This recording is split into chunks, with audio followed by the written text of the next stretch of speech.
Okay, I had something else I wanted to talk about originally, but I just saw this movie and it immediately made me want to stop everything. Stop the press. Hold the presses. This just in. And push my other plans aside to take a minute to talk about this movie. So let's just get into Predator, Killer of Killers. Let's talk about it.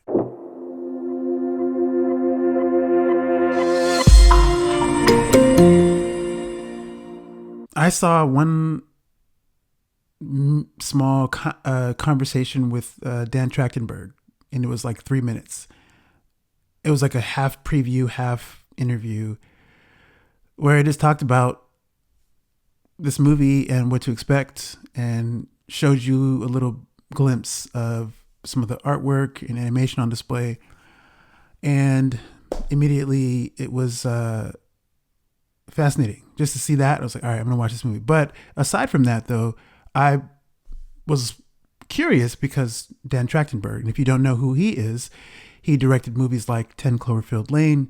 He directed 2022's fantastic Prey. And he is helming the Predator Badlands movie that's coming out later this year. I think later this year. So that's going to be something.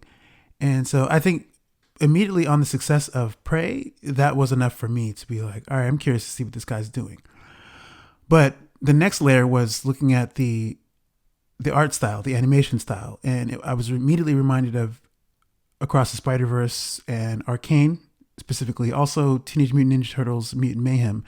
Similarly, those are three wildly different animation styles, and different art styles, but similar in terms of the execution, the frame rate, for instance, how the characters move, how things move in scenes are reminiscent of each other, which is why I think those three properties come to mind when I think about the animation for this movie. My first, I guess, issue, I think, with this movie has to do with language. And if you've seen my review on Prey, you're not unfamiliar with what I'm about to say.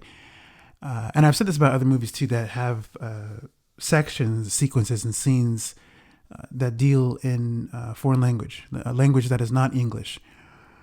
And for the most part, it's fine, but my issues come from it not being consistent. So in Prey, that film focuses on a young woman from the Comanche First Nation tribe. And while you can watch the movie with Comanche subtitles or Comanche dub, there's a Comanche dub, which is fantastic. The problem is that if you have characters speaking in Comanche for parts of the movie, or you have characters speaking in French solely to each other, why can you not be brave enough? It shouldn't have to take bravery, I don't think, if you can watch something like Parasite or any other foreign language film, you can have an American produced project that isn't, I don't know, maybe you can't. I don't know. I think it's kind of silly that you have a project in America centered around kind of the first Americans, before it was America, and not have it in their language completely. Because visually, at the end of the day, that's what's speaking to us. The visuals, the action, what we're seeing on screen is happening. If you've seen a Predator movie, you know, at the end of the day, like the heart of this movie and all of Predator movies is really going to be about a predator and a human that's going to have to face off against this predator. That's what all these movies have in some degree. And you don't really care really about what's said, how it's said, plot points, whatever it is. You just care about how cool it's going to look. You care about the kills. Predator's going to be jacking some people up. You're going to want to see that. That's the language. So why could you not have the Comanche people talking in their native language the whole movie? That's it's a small thing. It's not really a big deal, but it's a bit of a deal for me because I want to be fully immersed in whatever this setting is that you're putting me in.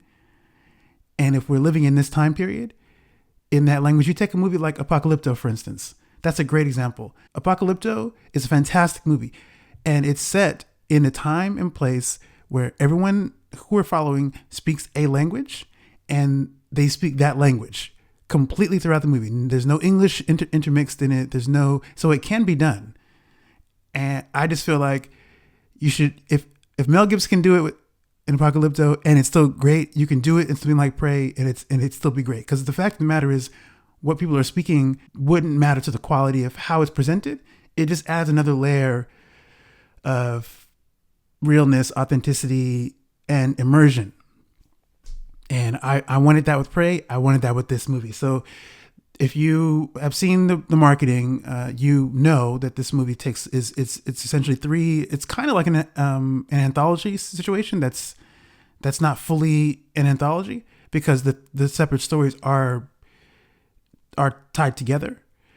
And so in that way, it is actually telling one big story punctuated by 3 chapters. And then you have a 4th act that sort of binds everything together, which is fantastic. And in those 3 acts, you have 3 different time periods, 3 different focal characters that we're following from 3 widely different cultures, and each of them speak different languages. In one sequence, one chapter, the language is consistent, and people who speak that language. There's no English interspersed in it, and I wanted every foreign language chapter to have that. It doesn't have that, and that's not a big deal, but it's a big enough deal for me where the first chapter was, I think, is the strongest defender. You have characters speaking in the native Old Norse. This follows a Viking woman and her son on their journey as they come across a predator, and they have to sort of deal with that. That chapter is mixed with half Old Norse and then a good deal of English, which immediately took me out of it. But visually, it's great. As a chapter, it's fantastic. It's got solid action, and this is something that I can say throughout the movie. Every chapter is very strong, very visually bold, and different predators on display doing really cool things. And it's just like, Predator fans are gonna really appreciate this. They should. You should. And I think the fact that it's animated shouldn't turn you off on it. This is the other thing. I've talked to some people who don't like animated projects. To them, it feels more like it's childish and only kids can get on board with something that's animated. I think that's a real shame. It's a real loss because there's so many good projects that happen to be animated that adults can enjoy too. I mentioned Arcane. That's an amazing show. Regardless of how you feel about the second season, it still has good. It's still, to me, both seasons are pretty. They're very good. And the fact that it's animated, it's just like it's almost like an afterthought. You forget that it's animated because the writing is so strong, and the animation is so good, and then the action is so good. The fighting is so well choreographed. There's a lot of stuff to love in a project like that, and I think the same is true for this. The action is just super strong. It's just as strong as anything you would see in a live action Predator film, and just as compelling, just as graphic. In some cases, probably maybe a little bit more graphic. I think it stands toe to toe with some of the most serious Predator kills. There's some serious kills in this mess, and I think Predator fans are really going to be excited to get on that. And speaking of that, something about this is like, speaking of Predator fans and what they want, I think a lot of people for years have been theorizing when you get a hint of the mythology of where the Predators come from and the culture of warrior aspects that they come from and how they're searching for the top predator on Earth that they can fight and conquer. One of the theories has always been, or one of the sort of dream projects that I've heard fans talk about for years, has been around having a different predator from different eras fight like the warriors of that time. And that's essentially what this movie is. And if you've seen, I think I mentioned this in my Prey review as well. If you've seen the Prey video that I made, I mentioned a fan film called Predator Dark Ages. That's another example. It's kind of like this, where this movie deals with a predator fighting a Viking warrior, and then another predator fighting samurai and ninja warriors during feudal Japan, and then another predator fighting someone, a fighter pilot during the World War II era. And then Predator Dark Ages is that fan film, deals with obviously a predator fighting the fighters, knights of the Dark Ages. So it's not a new idea that's been floating around, but the fact that it's finally been executed in this way, it's pretty cool. The other complaint I have is because it's so cool that it deserves a big screen space. It should have been viewed on the big screen. Unfortunately, right now it's on Hulu, so you might have to, if you don't have Hulu, you might have to jump on that to watch this movie, unless or until it goes live on like Disney Plus or somewhere else. It will be moved around, I think, at some point, or at some point you'll be able to own it. I think you can get it on, digital, or buy it on DVD, whatever it is, Blu-ray. It's a real shame that this was not released in theaters. Like, why would it's certainly good enough to be released in theaters, and so that's unfortunate about it. It's so good.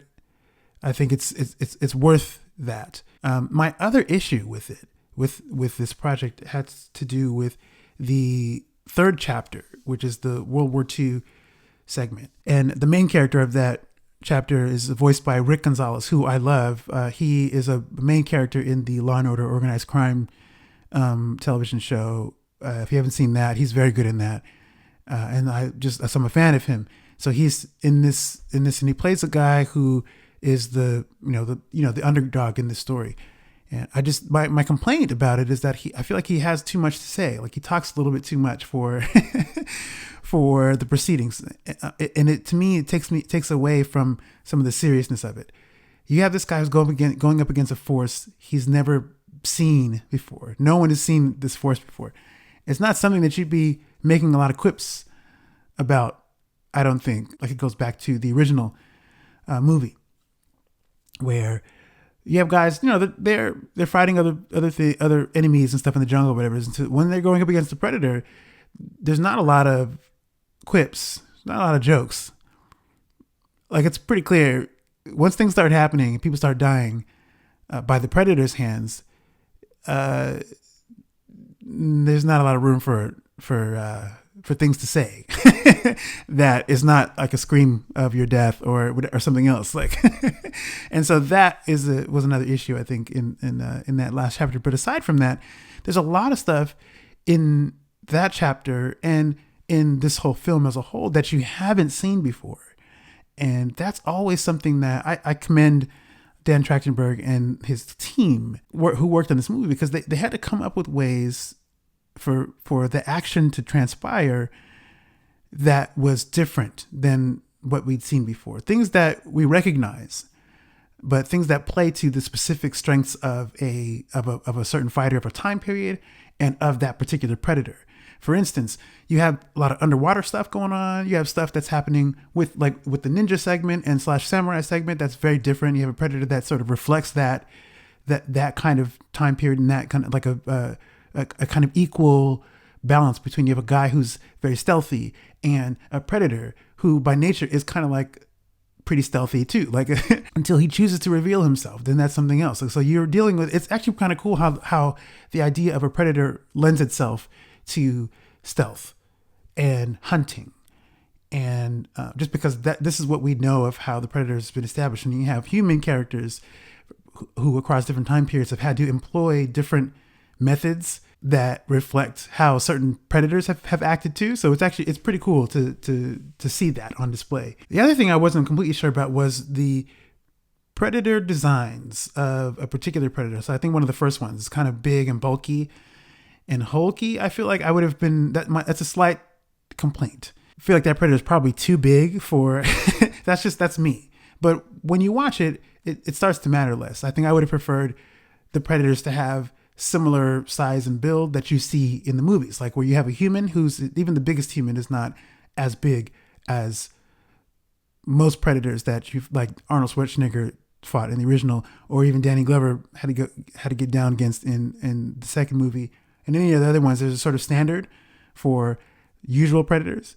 And then when you get to things like Predators and like Alpha, other films that have varying sizes of predators, that's something else. But even those predators don't feel as hulking and as massive as one of the predators in this movie. So I wasn't sure if I was okay with the size. The design I was okay with, but the size of it, first felt like a combination between the Incredible Hulk and a predator. And then you mash them together and you get like a really big, really big predator, which I don't know. At first it kind of turned me off, but after a while it mattered less. It's not a big deal. That's just a mild complaint that I have. Don't let the fact that this is animation stop you from watching this project. It's very good. I think it's very well written, and particularly I think I love each chapter. There are some things plot wise that feel a little bit not realistic. And I mean, even for the confines, for the rules that are set up in this movie. And I wanted it to lean more that, where if you're fighting a predator, come on, man. And I think to some extent, they all have some version of this. I think all the movies have some form of this. But I think you get to a point where if it's more that you can buy into it than not, then that's still a win. And I think overall, this movie has more things that you can buy into than the things that take you out of it. So I'm not quite sure how much you've heard about it, but if you haven't heard about it, it was serious enough for me to like disregard my slate of things I was going to talk about, and then I needed to just take a minute to let you know about this project because it's pretty good. And I have to mention again, it's good. And Predator: Dark Ages, that fan film, is also very good. I think it's easily one of the strongest fan films out there that deals with Predator as a property, because I have to talk about that on this channel. I don't think I've really reviewed it, but I think I will at one point. That film actually does a lot of, it's a lot like Prey and the original Predator in that way, because those projects tap into the essence of what the Predator story is. And the Dark Ages knew what it was doing. Those fans really understood what time it was when it came to making that film. When you watch Predator: Killer of Killers, if you can find it's free. Dark Ages is out there on YouTube, so definitely take a look for that. It's out there too. So, but all right, that's gonna do it on this review. Let me know what you think in the comments if you've seen it. If you're still here at the end of this video, thank you for taking the time for hanging out. I'm getting out of here now, but come on back. I'm going to get back to my regularly scheduled situation of whatever I was going to talk about before. And I'll see you in the next situation.